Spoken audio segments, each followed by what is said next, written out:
one of the pieces of advice I got from a boss that I have passed along many times, he once said to me, don't come to me and say, how do I do this? Come to me and say, here's the problem. Here's what I think I should do. What do you think? No one wants to have you take your problem and dump it on their plate.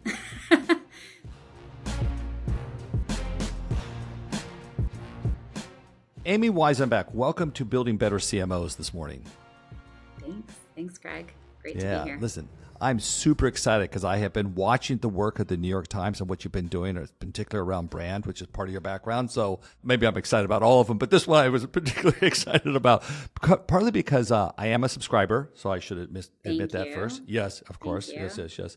No, it's absolutely essential. I don't know how you kind of get through life and you don't have it. In fact, you know what? You actually remind me, you know what I should do, and I know you would support this. I should give all of my kids a New York Times subscription for the holidays. What a great idea. Well, there's or you could subscribe to our new family subscription that we just launched this fall. What is that is brand new news. Let's take a moment. What is the family subscription? Then we're going to get to bigger topics. Go ahead. What is the family subscription plan? It's a way to subscribe to the Times. It comes with 4 seats, so you can keep one for yourself, and then you can share the other 3 seats with either your real family or your chosen family or people in your life. And it's great because then you can sort of keep your own Wordle streak or recipe box or saved articles and not have to share it with other people who... So wait, how many other people can I give it to? 3 other people? 3. So it's 4 seats is our family. Okay, complicated in family of 5, but we'll find out which are the favorite children, which ones aren't. That's what's going to happen here, right? Yeah. We just worked with the Mannings on an ad to support it, and the whole premise of it was Eli deciding of the very large Manning family which Mannings were going to make the cut. It made for a fun piece of content. Right, and he actually went through. I think the mother made it immediately for reasons I kind of forget, but his I mean, was his grandfather that was maybe questioned? I think the grandfather was questionable. The mom and dad both made it, and his brother Cooper did not make the cut, but he made room for his former teammate. Well, the good news, I'm sure they could afford another subscription. They'll probably be okay. Yeah. Okay, so Amy, listen, you've been CMO of New York Times for how long now? I mean, you've been there for almost a dozen years? Yeah, I'll be here 9 years in March, so almost 9. I joined here to help build out a brand marketing practice, and then over the years have just sort of taken on bigger and bigger parts to where I've been leading the whole marketing team for about 4 years-ish, and have carried the CMO title for the last year or so. And we'll get to some more of your background, but you were a classic brand person. There's a lot of that in your background. I know where you came from. I knew some of the people that you would have even worked with. But New York Times, oddly enough, wasn't brand oriented when you got there, right? Not at all. It was really a performance marketing practice. And, if you think about the business of the New York Times, it makes sense if it was an advertising driven business for most of it. It'll be 175 years next year. And for most of that life, it was an advertising driven business. And in 2011, the Times launched its paywall, which everyone widely panned as being crazy and wasn't going to work. I was around for that. So Martin Nisenholz is long been gone. Do you know who Martin was? I've heard his name, but he was the one who originally set up New York Times to be digital originally. And he used to tell me that his challenge was to figure out how you take a $100 million online business, which would have been all ads, probably mostly ads. I don't know the subscription at that time. Take $100 million and convert it to a $2 billion business that the New York Times really was. I mean, that was, and this is early 2000s. So I mean, that was what was on everybody's mind, right? Yeah, and digital ads are important, and they've scaled a lot, and are still a really important part. But probably around 2015, we had hit enough digital subscribers that everyone started to believe, okay, this could be a real business model for the business. And the CEO at the time and our current CEO, who was then COO, Meredith Kopit-Levian, I think looked at each other and said, if we're gonna be a subscription first business, we better start to treat this thing like a consumer brand. And I think they looked around and were like, we don't have any consumer marketers, anyone who knows how to build a brand. And that's so crazy for a business that storied, that long-standing, Mm-hmm. and the point is that it's so easy to kind of miss what some of us would see as the obvious thing to do. It just is what it is, right? Well, the journalism itself works so hard and carries the brand so far out into the world. The Times, we don't even measure our PR mentions because it's impossible to measure, because every 5 seconds you hear, as reported in the New York Times, or the New York Times said this week. And so our brand travels quite far without marketing, but it's all in service of the journalism and helping people understand the world. It's not in service of building a brand. And so it's helpful to layer brand marketing on top of that and really think about, what do we want people to believe about this brand? What do we think is important for them to understand, especially if we want to be a subscription business and they need to open up their wallets and pay for a subscription. Yeah. Okay. Well, listen, we're going to get into a bunch of the brand stuff, but let's go back over a little bit. Well, here, let's talk about the campaign. So I don't know if this is the first one you did, but it's the one that I'm most aware of, which is when you guys ended up taking on The Truth is Worth It, right? 2018? Mm-hmm. Yeah. Very powerful. Talk a little bit about what it took. And was that the first real brand campaign for the New York Times, or? There was a campaign that preceded it called The Truth is Hard that launched in early 2017. That was about kind of how it's hard to know. It was right around the time when the phrase alternative facts was coined, and the press was under a lot of pressure from the new administration at that point. And so it was about helping people see how journalism could really help you discern what was true and what was not. And we followed that up with Truth is Worth It, which we had this idea that if we could help people understand how journalism gets made, they would appreciate it more. They would understand our commitment to independence, and it would make them more willing to pay. We were shocked when we would do consumer research, just like how little people understood about how real, originally reported journalism gets done. A lot of misunderstandings. And so we thought, how do we show that? How can we tell those stories? And how did you actually get there in the insights of that? Is this you're talking to the family? You're talking to leadership? You're talking to the journalist? I mean, I don't. How do you actually pull all that together to come up with a brand campaign for something like the New York Times? Well, I think like any idea, you start with a really salient consumer insight, right? Being able to, I think literally we had video of consumers talking about the brand and clear that they didn't understand how journalism gets made. And we would show that and say, we know that when people understand these things, they're more likely to subscribe. We had that research as well.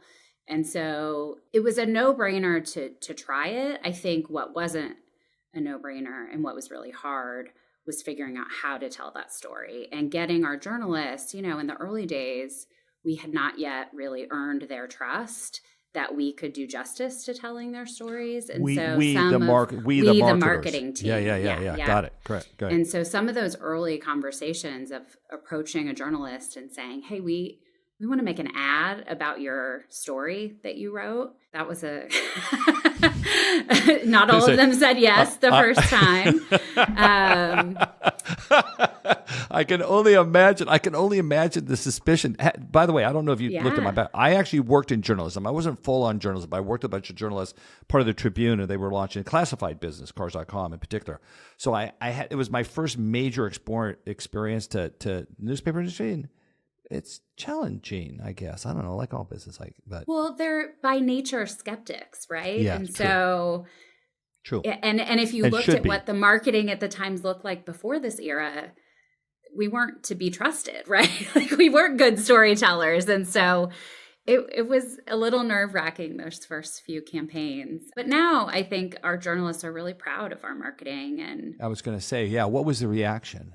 Yeah, I mean, I like I said, super proud. In fact, I don't, when Jodi Kantor and Megan Twohey publish on the Harvey Weinstein reporting, there's this famous photo of them. And in the background of the photo is Jodi's "The Truth is Worth It" button.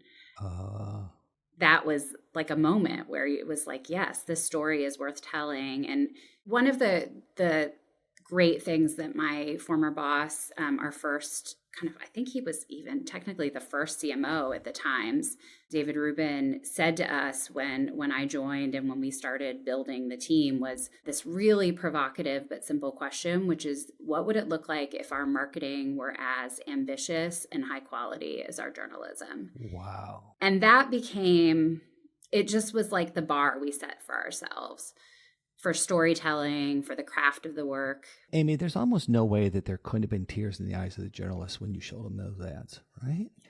Yeah. Mm-hmm. Yeah. Because I think what struck me, I mean, one is that the truth is hard. So I remember the first set of campaign, and then I remember sort of the truth is worth it. When, I mean, you really do profile like just how hard it is to get to real facts as real journalists do.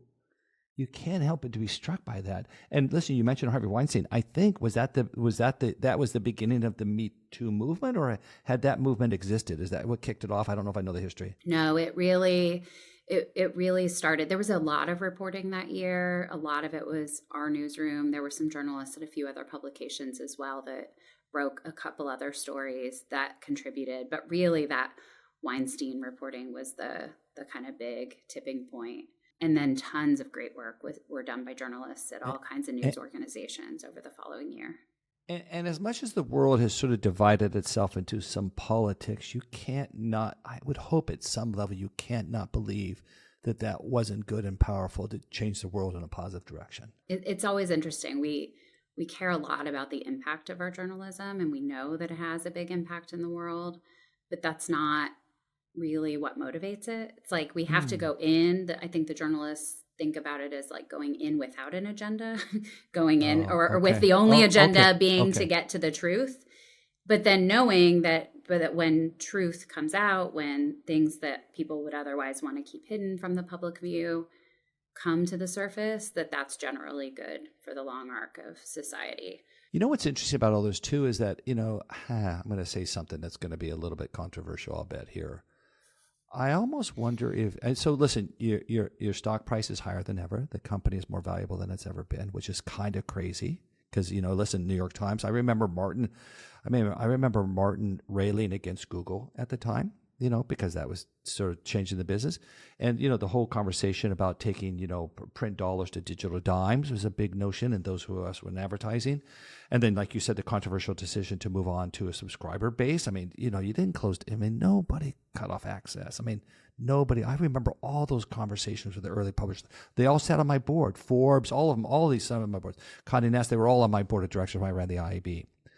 And so that kind of risk and transformation, to see what it is today, there has to be a sense of excitement that, like, New York Times really held true to that sort of journalistic integrity, and it pays. I mean, it's the only print publisher I think that's doing well, by the way.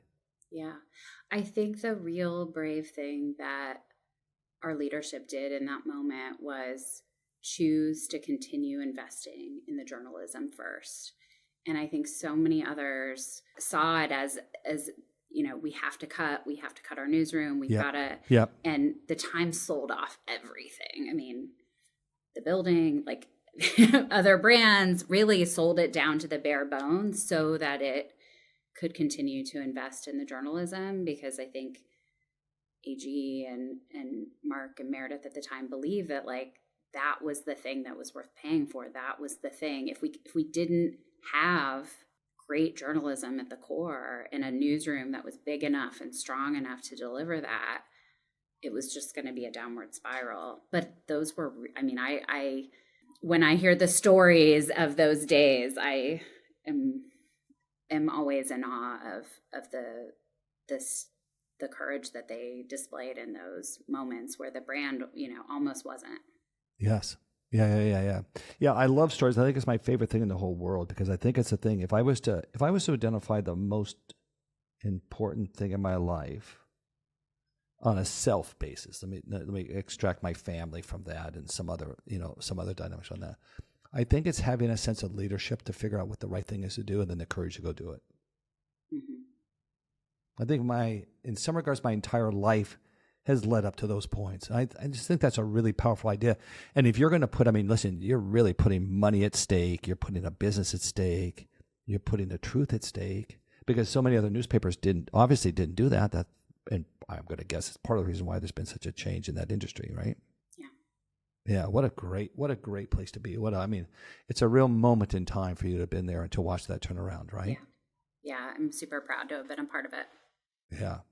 Listen, now we're going to want to talk about some of your other brand experience. I mean, listen, you were at Axe when it was controversial, right? It was. So we're going to want to get. I don't know. You want to give? Why? Make sure the listener knows why I said that. What'd you guys do? Just we have a top line, because we're going to talk probably more of that when we get to your core question here. But go ahead. Yeah. So I worked on Axe, not at the very beginning, but probably within 2 years of it launching in the United States. And it was a real phenomenon, and just did, it was fascinating to be inside a company like Unilever, where I got to kind of cut my teeth on a company that knows how to do big brand marketing and build billion-dollar brands. And then to work on a brand that wanted to do marketing that no one had ever done before. So I constantly no one had ever considered legal crazy with things we wanted to try and do. And yeah, we just did really, I think people probably would describe it as edgy, but it's funny because certainly there's things I look back on and I cringe at, but tell a listener the campaign. Tell them what happened, because I remember I watched it. Yeah, go ahead. Yeah, I mean, there were so many. It got very sexual oriented, right? It was. The brand was about, the brand essence, or the core of the brand was about giving guys an edge in the mating game. And so it was about giving guys this confidence that they could attract women. And the thing that I think was misunderstood about the brand, though, is that it was just like only about attraction and sexuality. And in fact, we really, really strived to make the work very clever. We tested all the work with college age men and women. Okay. And the women we tested the work with loved it, right? It was fun. It worked for both. It worked for both. Right. It did. And it was, it was reflecting back stuff that was happening in culture. It wasn't inherently sexist, seen through the lens of like the early 2000s. I look at the work now, and there's things I did that I'm not super proud of. But then there's some work that I think does kind of hold up and is fun. And in some ways, the brand has sort of moved back to its roots around attraction. There was a period in the middle where they got pretty far from that. And in fact, I teach a class at NYU, and I went to pull some materials from the Axe website to share. And I saw that there's like an apology on the Axe website about, we didn't always get it right when it came to showing. And I was like, oh my gosh, they're apologizing for the work that I did. Well, there's a cultural moment, I guess, in that. And thank God you were a woman maybe who did that. I think at some level, I wonder if a man had done that, if there wouldn't be a whole another point of view. But what's funny about this, too, is that Unilever was doing Real Beauty at the same time, right? For Dove. Yeah. Campaign for Real Beauty was born at almost the same time that Axe was coming on the scene. So it was really fun sort of seeing how those two campaigns could come out of the same small group of people. That was a very high-risk campaign then, and I guess less so today. I mean, I think it's created a change in sort of our understanding of femininity, I think. Yeah, no, it was very controversial at the time. Yeah. I mean, I think a lot of people, if I remember right, if I kind of remember added stuff, they were kind of reporting like, this could be really harmful to Dove to have gone down this path and not to show the usual sexy, how do I call it, stereotypical sexy picture of a model. Isn't that right? Yeah. What was happening at Unilever that made edgy, provocative, dare I say, bordering on controversial, at least sort of pushing the limits, kind of advertising possible? I'm always curious how a company, everybody would want to do that kind of work, I think, but what's the dynamics, the environment that's created in order to do that? Do you remember? Did you notice at the time? It's fascinating. I don't know that I've ever thought too hard about this question, but I think I want to say two things. One, Unilever is religious about deep consumer insights, real insights, not just research and data, but really trying to find a great insight. That's how you get to work like the campaign for Real Beauty. And there was a real deep consumer insight behind Axe, right? Like everything in the category at the time, it was a sea of sameness. Everyone was competing on performance. And there was this real thing around why people want to smell good or not smell bad that has to do with human attraction. And no one was playing in that territory. So it was like clear emotional white space. No one. Do you remember what the competitors were saying at the time or how they would position it? They were all talking about 48-hour performance, 24-hour protection, 72-hour protection, and it was all sports. So in the early days of Axe, we had like a no sports rule. We didn't run any ads in sports because that's where all the DO brands were competing. The fact that it traded on a real consumer insight is one. And I think the other is it was a brand that was born in Europe. It was a French brand that had been around in Europe for about 20 years. That's where it got its legs, and it launched into the US market. And almost all of our work in the early days was downstream of those global Axe teams. So the work would be created in the UK or in Latin America, and then we would launch the campaign here in the United States with kind of our own spin on it. I think this is why I got into marketing, just to have some access to being on the front lines of the world or the conversation or the culture. Mm-hmm. Yeah. Okay. So listen, let's go to the first big question of building better CMOs here. So, there's lessons that we've all learned through the years. There's things that have been either self-evident. I was actually telling a story this morning to somebody on my team about a mistake that I had made and what that lesson meant to me. It was a lot of years ago, but I think too, there's advice that people give us that have been, those who've been down the path maybe further than we are at the moment. So I'm always kind of curious to ask, like, what is some of the best advice you've been given? You can make it business, you can make it personal if you want. I had some of that come in. Somebody was talking about advice her father had given her I thought was really interesting. So I don't know, as you look back now, Amy, having gotten into the at least second half of your career, I don't know, what do you think? I love advice. I love seeking out advice. I like giving advice. So if it's, I know. A little reciprocity there. If I'm going to take it, I get to give it too. Right. Okay. Fair enough. Okay. But go ahead. I don't know. And I think about collecting why do you like advice so much? Why do you like advice so much? I just love like a hot tip or a hidden gem or like a secret unlock.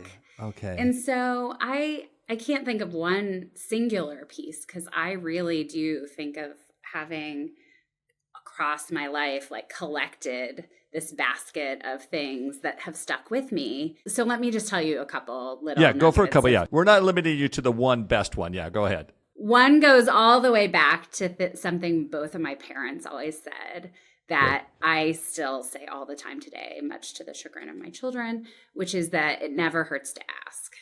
So I am a big question asker. I try whenever I feel uncomfortable about asking a question, I really try to lean into that discomfort and find a way to ask. Mm-hmm. And that has served me really well. Learning to ask questions, I think, is the most important thing you can do in life and in particular in business. Yeah. Absolutely. Well, one really practical one that I often tell when people are asking me for career advice, I'd been at Unilever for about 6 years. I'd worked on Axe the whole time. I was really ready to do something else. And our head of the office had gone to be the CMO at Jim Beam. And I got a recruiter call about a job over at Beam. Yep. And it was a great fit in a lot of ways. But when I looked at it, I was like, but it's like working on one brand. It's a similar consumer chart. There weren't enough things that were different about it. Mm-hmm. And I said to this guy, Kevin George, who was the CMO at the time, I said, Kevin, I'm really excited about this role. I really want to come join you, but I'm just not sure this job is big enough. And I was like, what do you think? And he said, that's a great question.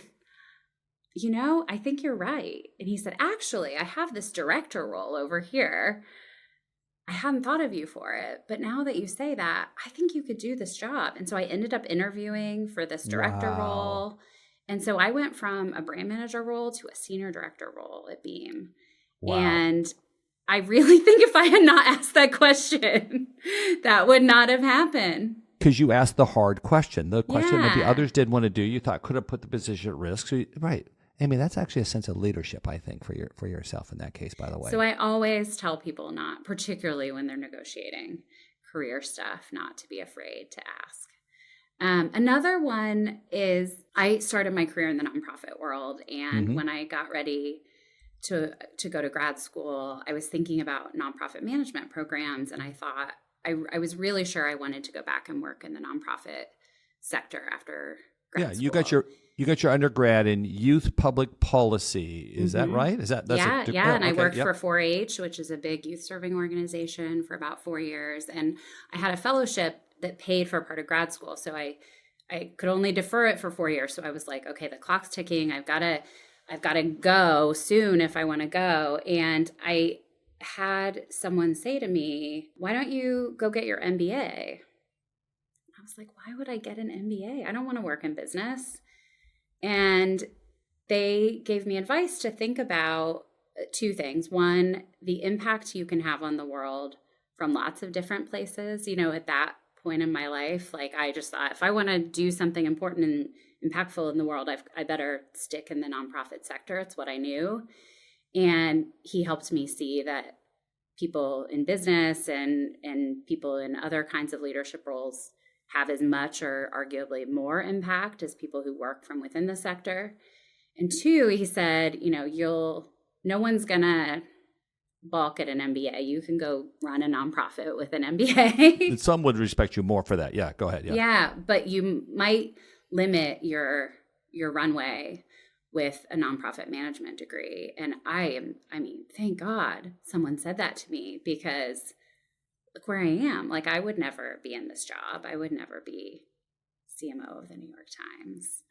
And I think I have had an impact from within, but I also think about the impact I'll be able to have over the next chapters of my career. Maybe I will go back to the nonprofit world someday. I've started to teach, which has been really rewarding. So I'm just super grateful for someone not being afraid to challenge me on that. Yeah. Amy, so I run a nonprofit. In fact, this is the second nonprofit I've run. So when I was when the chairman, who was the CEO founder of CNET, guy named Shelby Bonney, he'd come to me and said, Greg, would you consider taking over the IAB at the time? And listen, at that point, online advertising was a $6 billion industry. That's it. He said, would you take over the IAB for just a few months because they were in the process, the exec committee there was in the process of firing the CEO. And I said, Shelby, and I was available. So I said, Shelby, I'll step in. I was on the board. So I said, I'll step in for 3-6 months, but that's it. I says, I don't want to run a nonprofit. My exact words. That would be the dumbest thing I could do. And here I am. Here you are. 20 years there, two of these, turned them around. Right, exactly. Well, thank God you did. Yeah, there's a sense of mission and purpose that comes with a nonprofit, which is what I think you were arguing for. But I think you probably have that within the New York Times. Definitely. You're probably one of the very few people in their career, in their life, where they feel like there's a real sense of purpose to what they're doing, a mission of importance, I'd say. Yeah. Okay. What's the advice you give to others, because you opened the door earlier? What's it? Like, listen, I don't know about you. As a manager, I always have like these themes I'm running in my life at the moment, right? There's always something in my head that I repeat again and again for a year, and then I move on. Okay, so what is it for you now? Can you think of what that is? What are you telling the team? Well, and also too, you're an instructor. You're teaching NYU, so you probably are giving advice to the students too. So yeah, go ahead. Any way you want to go. Because I've been teaching, particularly like either early career and part-time MBAs, or even I find people on my own team kind of coming to me for advice early in their career. And one of the pieces of advice I got from a boss that I have passed along many times, he once said to me, don't come to me and say, how do I do this? Come to me and say, here's the problem. Here's what I think I should do. What do you think? And that, was super helpful to me early in my career, because I really think was a big unlock in getting people to see me as being able to lead things and make decisions. But I even today, as CMO, find myself taking that advice when I go to speak to our CEO or go to convince stakeholders, cross-functional stakeholders of ideas. is to really go with a point of view. And it's not that an openness that you could change your Yeah. mind, that you could be Yeah. influenced, but no one wants to like have you take your problem and dump it on their plate. So I really try to both model that, but then also give that advice often. That's a variation too of learning to ask good questions. It is, yeah. How do you extract the right information? How do you set up the situation that you're getting? If you're assuming you're seeking honest answers, not all the time you are, or somebody isn't. But as long as you're seeking honest answers, how do you ask that question? Do you get back the feedback, and they don't just parrot back what they think you want to hear? I mean, there's a bunch of difficulties with that, right? Yeah. Yeah. But I love this sort of art in asking questions. If there was one thing I could teach my kids, it would be that. And some of them are pretty good. I notice they do it well now, so good for them. But okay. Let's move on to the big question. You ready? Because this is building better CMOs. So the point is here is a nonprofit association, or now we call ourselves an alliance, the Marketing Media Alliance. What do you think marketing or marketers maybe don't fully understand or fully appreciate? Could you go down the path? You could go after, what do you think we just don't get at all? We're just clueless about, because I've had people sort of get into some of that. Or what are the areas you think that maybe, and I don't know that you have to have the solution. I'm not asking for that. Let's just stick with the question. Like what's the opportunity where we have the most room for improvement, that we as an industry, that we as marketers, because again, as the head of MMA, I'm always looking for what can we go work on? So what do you think that is, Amy? What do you think that we as a marketing industry could be much better at if we devoted the time, energy, effort, insight, smarts, whatever? A lot of things. And I've learned about a lot of them from this very podcast. I think one of the biggest misses is this persistent belief that brand building and performance marketing have to be a trade-off. I am of the school of thought that the best brands in the world, understand that everything communicates, right? Yep. Every single last touch point matters. And so we really try on my team to treat every touch point as an opportunity to build the brand or a missed opportunity. So it's all a reinforcement of the messaging, no matter what the purpose of the communication is. Right? Yes. Yeah. And when I got to the Times, back when that performance marketing was kind of all that was happening here, we were not treating our performance marketing that way. Right. If you would have looked at the work from that time, it could have been for any brand. It almost looked like a retail brand. It was the Memorial Day sale and the President's Day sale and the July 4th sale. And the word journalism was nowhere to be found.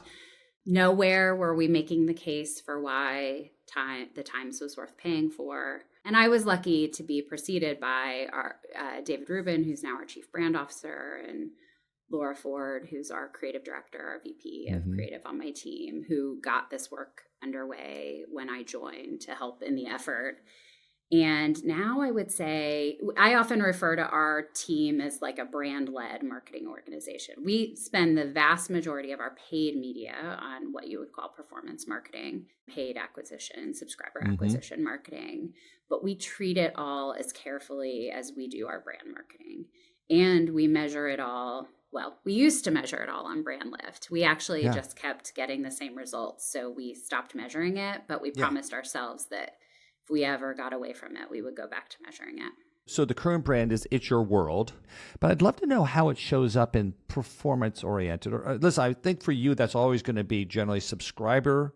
It's going to be mostly subscriber-based information, right? Yeah. Our performance marketing is almost all ends with a subscribe now message or an offer, a price-based offer. We're starting to do more app download messaging to get people to download our apps, but it's generally one of those two things. And even apps we think of as being kind of on the path to subscription. But how does It's Your World then show up when you're trying to say, hey, subscribe now for, I don't know if you're still doing discounting or how that works, but I don't know.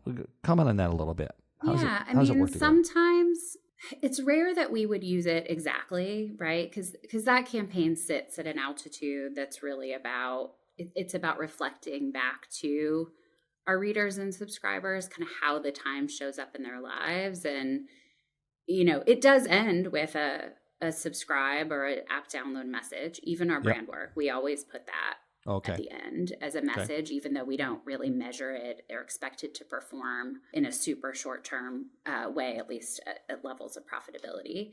Some of our performance work, I would say, drafts off of that, and we really try to pull that message, or at least the spirit of the message, down into the performance work. The Manning campaign I mentioned, we have a family subscription campaign with the Mannings, and the campaign that we're running on TV, for example, feels more like a brand message, but we also are putting offers at the end of those and running them in performance in a shorter form. The Manning campaign actually is kind of funny now that I'm listening to you. Not funny, but I mean, it's interesting as I reflect back on the Manning campaign. It's all about like you have a greater understanding of how to either do cooking or a greater understanding of how to do Wordle or a greater understanding. It's all oriented towards what they learned from the New York Times, but in this context of who Eli is going to give the extra, the 3 subscriptions to, right? Yeah. Well, that's very funny, I love right? that work for that reason, because it's both sits at a brand altitude and talks Very much about, but it educates. And then at the end, it's a subscription message. It's a perfect example of where we really blend those objectives. How hard was that to get to, by the way? I mean, I'm trying to think here. Let me tell you what the context of that question, though. So I'm kind of saying, well, why wouldn't everybody do that? Why wouldn't you tie it back to your message? And I mean, certainly you got to have your visual identity in there and so on. But is it just hard to do? Is that why people don't do it, you think? I don't know. I mean, I think it has to do a bit with the people you hire. We have really tried. I was just going to say, I bet you because you separate them. And so the performance people do Memorial Day sale because that's what they've done every other business they've ever been in. And the brand people don't know what that is. Right. Yeah. Right. And so we've really tried to hire, I would say we've used as a filter. So true. Funny. I think we just answered the question. I had to just think that through and go, oh yeah, that's probably what's going on. I could guess. I don't know there, but I'm going to guess. Right. Go ahead. Sorry. But it's funny because I've interviewed people for performance marketing roles over my time here. And I remember having one candidate say, I always ask about the brand. And I had a candidate who actually said to me, I don't care about the brand. I just let the numbers decide. And if the numbers say we should do it and it works better than something else, then I let the numbers guide. And I was like, no, cross their name out. This person is great, but they're not a fit for our team. And conversely, the people I would say who we've hired and who have really thrived here have been people who, even though they're, hardcore performance marketers, see themselves as also brand marketers. Yeah. Listen, I think developing insights to come up with brand positioning is a very unique skill. And it is a learned skill that's hard to assess from the outside, but when you know it, you really feel it. I've got one of those people here at the MMA that's just phenomenal at knowing how to position things, and very few people could kind of do that work. So they don't have to be that good, but they do have to respect it, I think, and understand it, appreciate it, and then find out ways to weave that in. And like do a double check. Don't just do the Memorial Day sale, whatever. You did say though earlier, and I'm not here to sort of parse this too much. So I told you we wouldn't. We're trying to be a friendly podcast here. So, but you did say there's no trade-offs, but yet there are budgets that have to be allocated to different things. So there are trade-offs that do have to be made at some level. How do you look at sort of allocating the spend between subscription driven, performance oriented, get the deals done by the quarter because you're a public company, versus the brand, versus allocating the brand messaging? I would say generally we try to spend to a level of profitability, max out our performance spend to a certain level of profitability. And, demand, we're in lots of different categories, news, of course, but also in shopping advice and sports media and recipes. And those all have different dynamics. And so demand can fluctuate quite a bit from quarter to quarter based on seasonality and what's happening in the world. And so we tend to use our performance marketing as a lever that we can pull reliably to, drive into demand when we see it and pull back when demand isn't as high. Brand, we really treat as, I would say we try to spend whatever we can afford to spend responsibly. And so in some years that's been fairly significant for us. In other years, we've had to pull that back more. Mm-hmm. It's interesting because when you think about a brand like the New York Times, we're lucky to enjoy our brand traveling quite well without marketing. You know, if you're Axe body spray, well, maybe that's a bad example because people were talking about the brand, but most consumer brands, people aren't talking about unless Correct. you I'm not sharing with my friends. Right, exactly. Unless you instigate it as a marketer. And our brand is and our journalism really travels in a way. I mean, you think about something like the Daily podcast, which is our flagship daily podcast. And that in some ways is branded content. That is not why it's created. It's journalism. But it helps people understand how journalism gets made because every day a journalist goes on and talks about the body of reporting they're doing. And I don't have to pay a dime for that as a marketer, right? Like that Correct. has millions of listeners and people, it builds the brand in a way that marketing doesn't have to. So we can get away with not spending as much in brand marketing as some brands need to. Listen, I had an automotive CMO say to me one time, he says, I spend in performance until I sell the cars that were the target, and then I put everything else in the brand. That was his approach to it. Didn't feel terribly scientific to me, but I thought, you know, I was kind of thinking to me as I'm listening to you, there's a number of people, there's a finite number of people at some point that are going to be open to subscribing to the New York Times at this point in time, okay?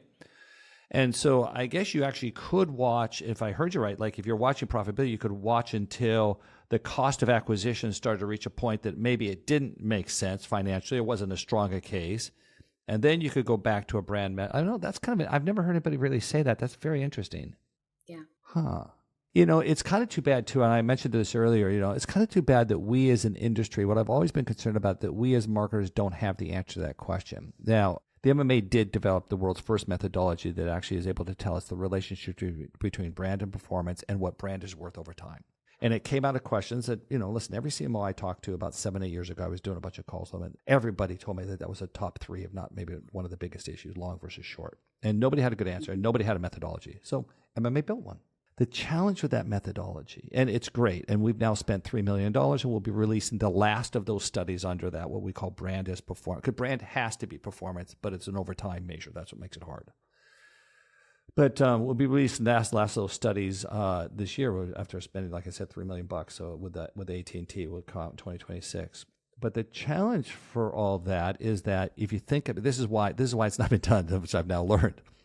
It's not just a methodology. You have to be able to set up that research. Let's assume that takes 6 months. You've got to run the research for a year. That gets long term. And then you've got to analyze the results for another 6 months.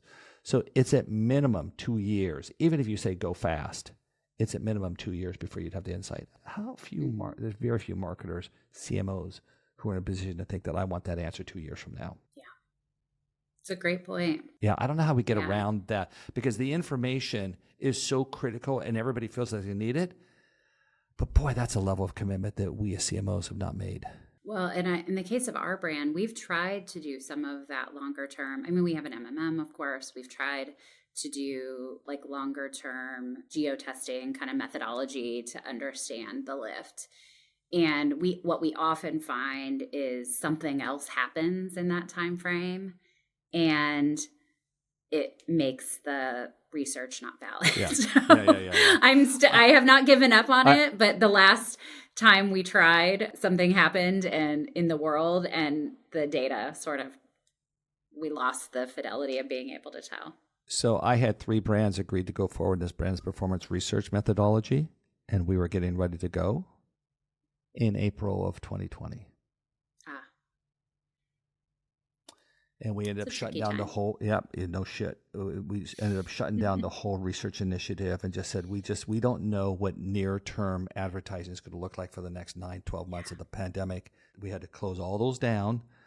Then we had to go back into the market and resell the entire project, a year and a half, 2 years later, whatever it was, right? By the way, I don't think an MMM would answer the question. What we figured out that nobody else had tried to do is that you had to have 2 MTA studies running 12 months apart, and you had to do a longitudinal across the exact system.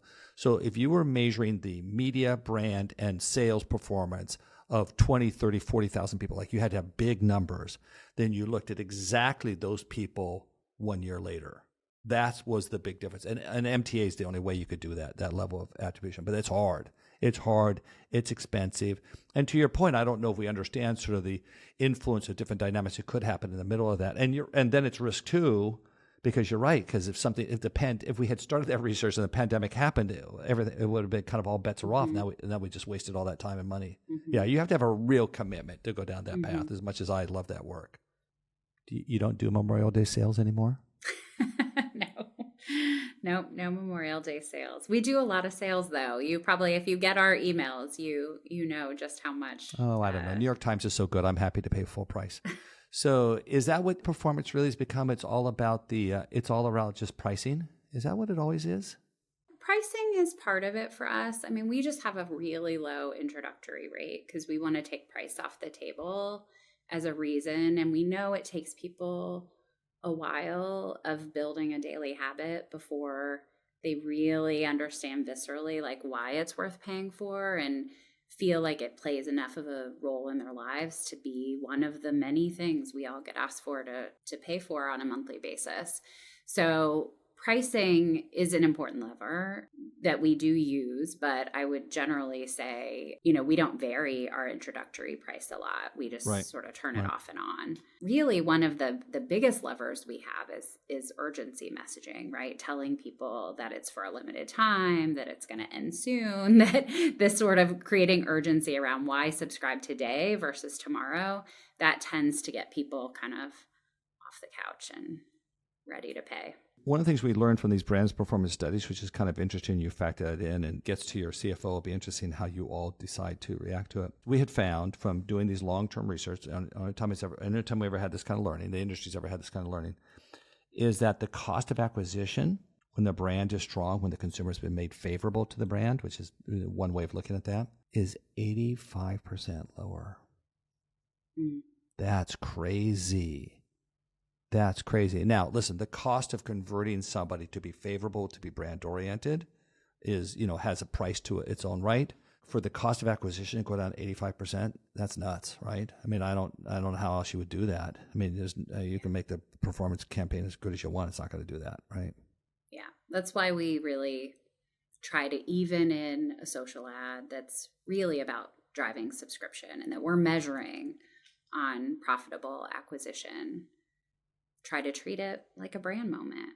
We say slightly different things in those assets, right? Because we're really trying to pick the things that we know will compel people to subscribe. So it's a little more, I would say, direct and personal value oriented than our brand messaging, but it's not worlds apart. Let me ask you another brand question. So one of the things the MMA has found also is that personalization of ads is monstrous when it's done right. So the performance dynamic that's induced from creating personalized versions of ads. That doesn't mean at the individual level, but in sort of finding cohort. Usually what we've been doing is using machine learning to find cohorts and then serving up ads because everybody comes at it a little bit different.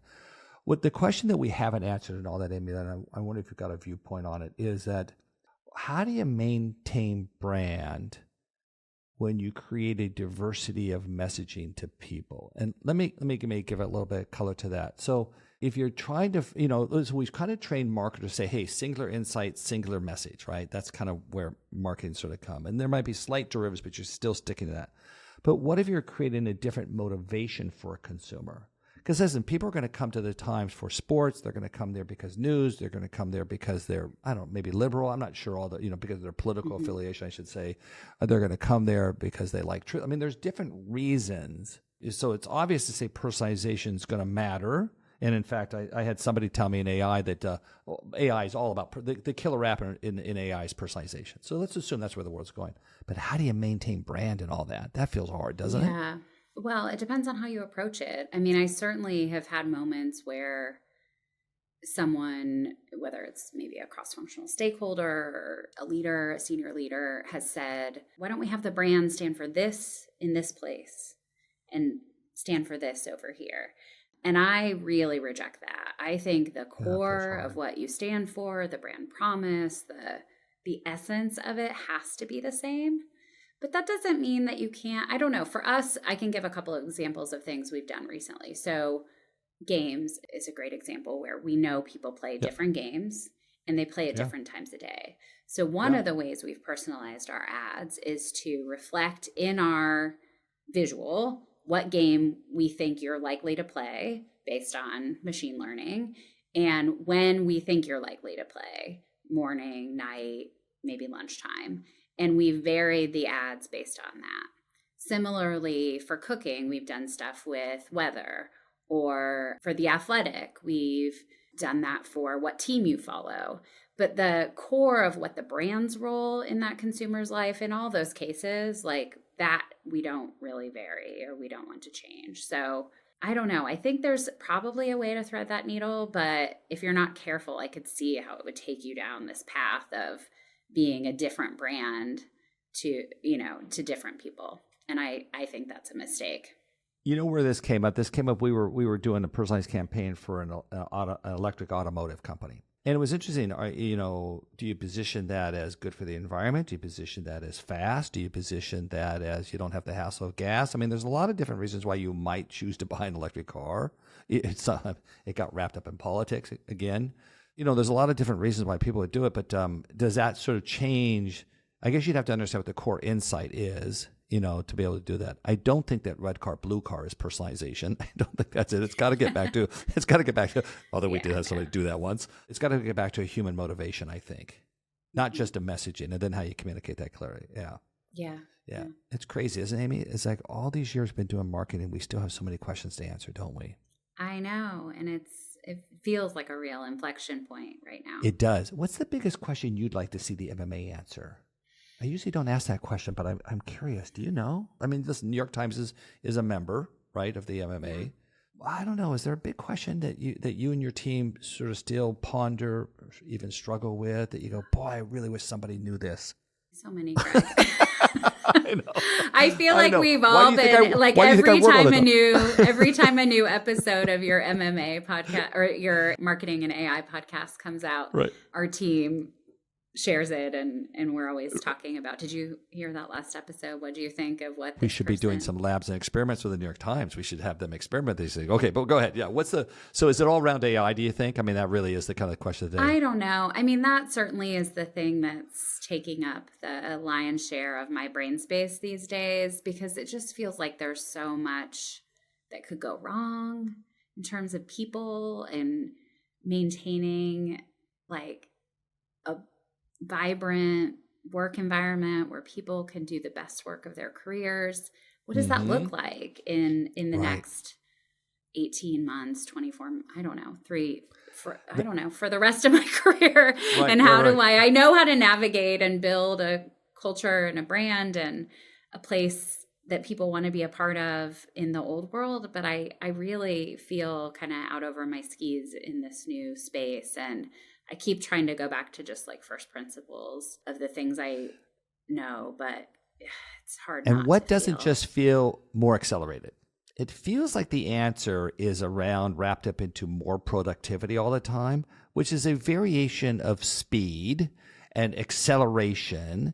And how much longer can we go ahead and tug at that thread before we break? I don't know. Like, listen, I remember, I mean, I come from the world, I was originally in advertising. I remember when we had to call because you could only call the bicycle messenger to come pick up the ad creative to go back to the type house so you could have the ad copy, repaginated.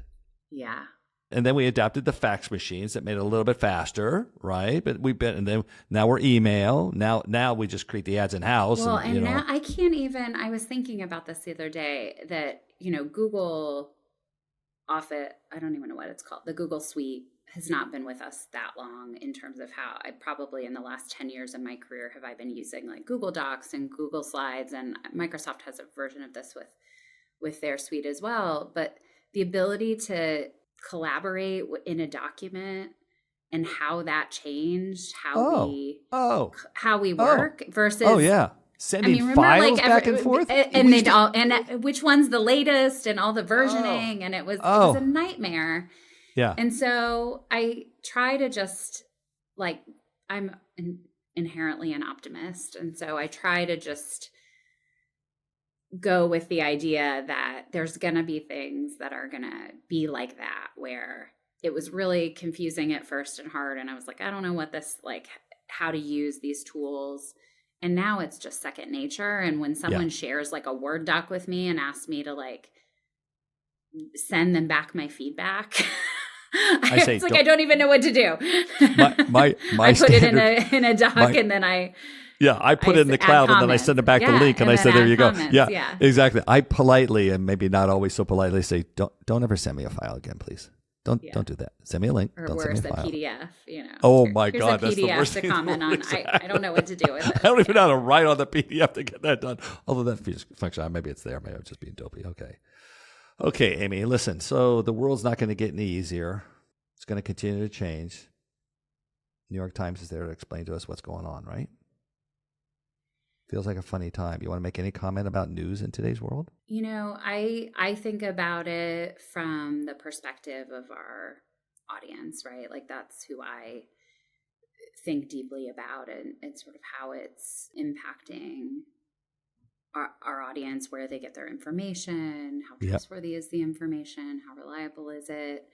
And that, you know, I've been here 9 years, which is not, I don't know, it's not that long of a tenure in a life of a 175-year-old company, but long enough to have seen some things. And this last year or so has felt really different in terms of where people are getting their news. Feels like it. And we'll adapt as a company. I'm confident of that. The Times is very resilient in the face of change. It's been, you know, a huge theme, certainly of the last couple decades, but really over the whole life of the company. But I do think about, from a consumer perspective, how hard it's getting to know what's reliable and what's true and what's been verified. And there's, you know, there's so much. In some ways, it's great for consumers because you can get things answered quickly. You can get your news or your information from personalities that you like. You can opt into people in social that you enjoy listening to, maybe more than you would have enjoyed watching the evening news back in the day. But I do worry about, you know, when you really need to know and when it really matters. And when I think then back to like, okay, this brand that I'm in the position to steward as the CMO, that part is exciting to me because I do think what the Times does is valuable, and I think will become more valuable moving forward. And so how do we tell that story, and how do we show up in the places where people want to consume and in the formats they want to consume, but not lose what's core to what the Times does, which is originally reported journalism. And what journalism with integrity looks like and what that means to us. Yeah. And human reported journalism, because there's going to be a lot of AI generated journalism. I'm not so sure you get to put AI and journalism in the same sentence. I don't know. I'll have to ask somebody who knows more than I about that. But yeah, it's got to be human done, right? Listen, I was impressed to have you get involved with the MMA you enjoy. So I appreciate, Joy Robbins there, who runs ad sales for you, is our friend. And we're happy to do more. We'd love to do that. But this is a really engaging conversation. I was really looking forward to it because you are speaking to a New York Times fan. So you are part of my daily being. And I do think there's a sense of truth there that matters. So, we've gone from 2 million to 12 million subscribers in my time here. And I just often joke that I feel like I've counted them like one by one on my fingers, because it's been very hard won, but it's been great. And everyone counts. So sincerely, thank you for subscribing. When you do something right, it does. I do believe at the end of the day, it does pay. There's a lot of things that can come into effect of that, but it does really make a difference. So congratulations, success. It's great to see, because I remember when New York Times in 2001 was like, we're not sure what the future looks like. That's what Martin used to say in board meetings. He'd say, I'm not really sure I know how to go from 100 million to 2 billion in revenue, which was the goal, which was, how does he make that up? Yeah. So you guys figured it out. Good for you. Good. Thanks again to Amy Weisenbach for coming on Building Better CMOs. Now check out the description of this episode for links to connect with Amy. If you like this episode, you might also enjoy my conversation with Aaron North, the CMO of Mint Mobile. We talked about letting the best idea win, why marketers have lost sight of a key part of the process, and why your opinion of a product as a marketer doesn't really matter. You can find that episode on YouTube, Spotify, Apple Podcast, or wherever you're hearing me now. Now, at the Marketing Media Alliance, we're working to make marketing matter more through conferences, research, and education. If you want to know more, visit MMAglobal.com. You can also email me directly, greg@MMAglobal.com. Don't forget, Building Better CMOs is now on YouTube. Just go to bettercmos.com/YouTube to start watching. Our producer and podcast consultant is Eric Johnson from lightningpod.fm. Artwork is by Jason Chase, and a special thanks to Angela Gray and Dan Whiting. This is Greg Stewart. I'll see you in 2 weeks.